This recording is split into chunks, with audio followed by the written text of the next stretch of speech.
Welcome, everyone.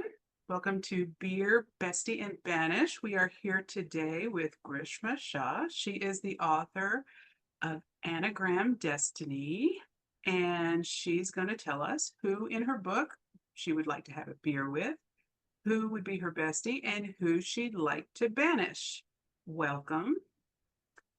Thanks, And, Lori. and so to get started, why don't you tell us a little bit about your book so we have some context for these characters? Sure. Hi, everyone. Like Lori mentioned, I'm Grishma Shah. I've written this book, Anagram Destiny, which is a bit blurry here. And it's a sort of a reverse immigration story. It's about a young Indian American woman who grows up in the United States at a roadside motel in Georgia and goes through her childhood, love and her best friend and so forth. A series of events happen, and she ends up moving to Mumbai, India, for work. And we go through her life a bit there, but really it's a tale of the American dream, the Indian American dream, the American dream, and sort of all of the changes and things taking place in India at the moment. So if you like a story about immigration, hope, grief, all those kind of things, a really good deep-seated love story as well, it's the right book for you. It's really sweet and sad and I guess bittersweet. Yeah. Yep. I guess that's a good word for it. Yeah. I loved it. Yeah. Thanks. Thanks, Lori. Yeah. Okay, so who would you have a beer with? Okay. So, who would I have a beer with? There are three main characters in my book, Anya, Ayan, and that's why it's called Anagram Destiny, because Anya and Ayan are anagrams, and Abhi.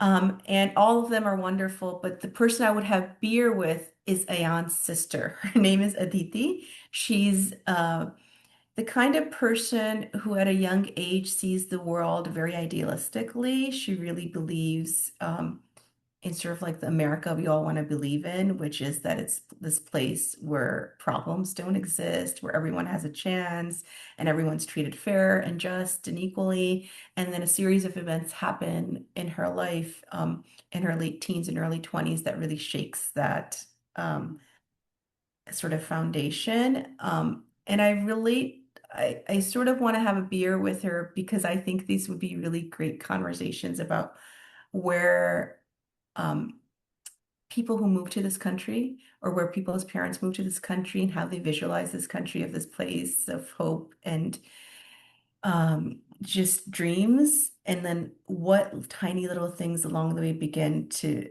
put cracks in those dreams or shatter those dreams, and what things actually build up those dreams, get to achieve them. So I think Aditi would be a great person to have a beer with to talk about the state of the country. I think she would have a lot to say, and I think those things would be both good and challenging at the same time. So she's definitely the person I'd want to sit and have a beer with because I think it would be both an intellectual conversation, but at the same time, just with zero filters.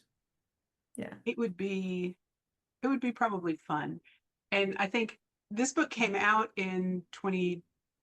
2024. Yeah, so before politics changed a little bit. And I don't want to get too deep into that, Mhm. but I think it would be interesting because we don't get a glimpse of what she thinks of current politics, but it'd be interesting to see what she thinks. Yep, I agree. Yeah. So Aditi would be the one who's the sister of one of the main characters, Ayan. Yeah. Okay.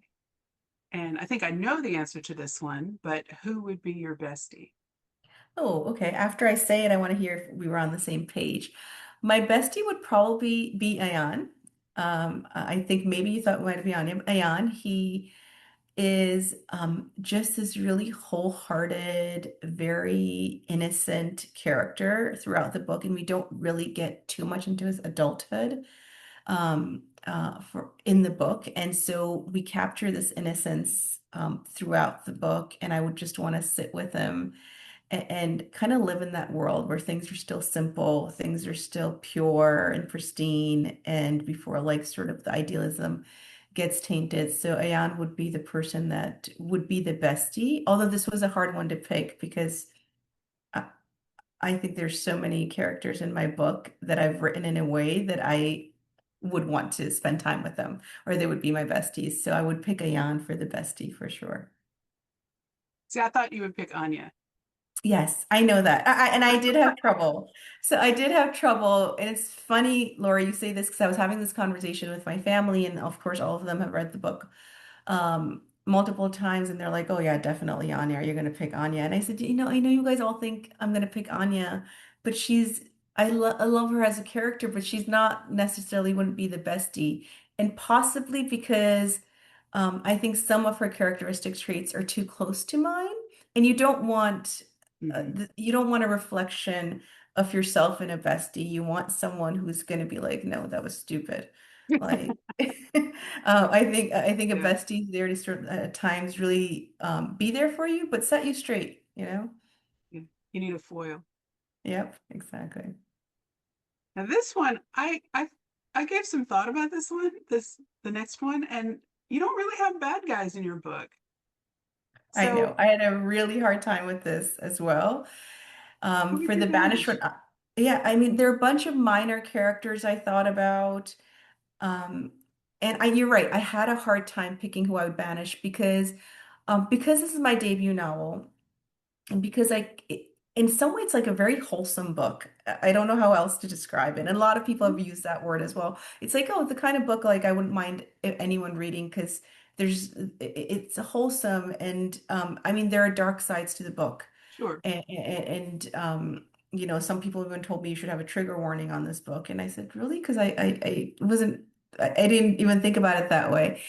But the person, I think there's a minor character that I would banish, but then I just went kind of who's not really a character in the book, but a figure in the book.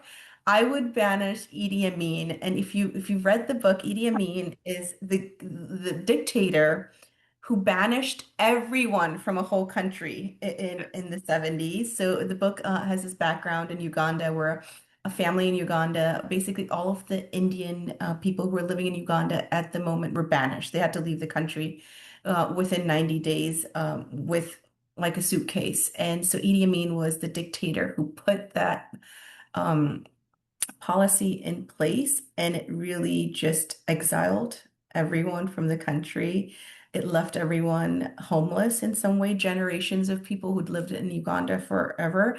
And so, even though it's not like a character in the book, it is a very strong character in the book because without him, the whole background would not have existed and why Anya's family immigrated ultimately to the UK and then the United States.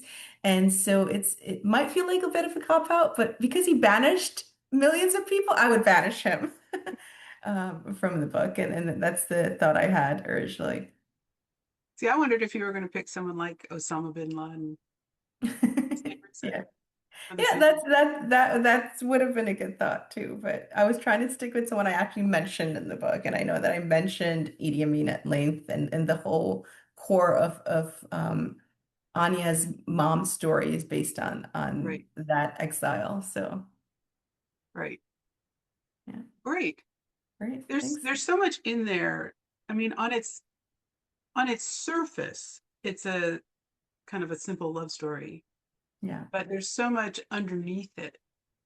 The currents of politics and terrorism and life and death, that makes it so much more than just kind of a simple romance. That to me is what made it such a yeah, such a great book. yeah. I agree with you. I think you can read it in two ways. I'm sorry, my camera is doing this really funny thing. So I hope you guys like effects because I apologize. I don't know why it's doing that, but maybe it'll stop.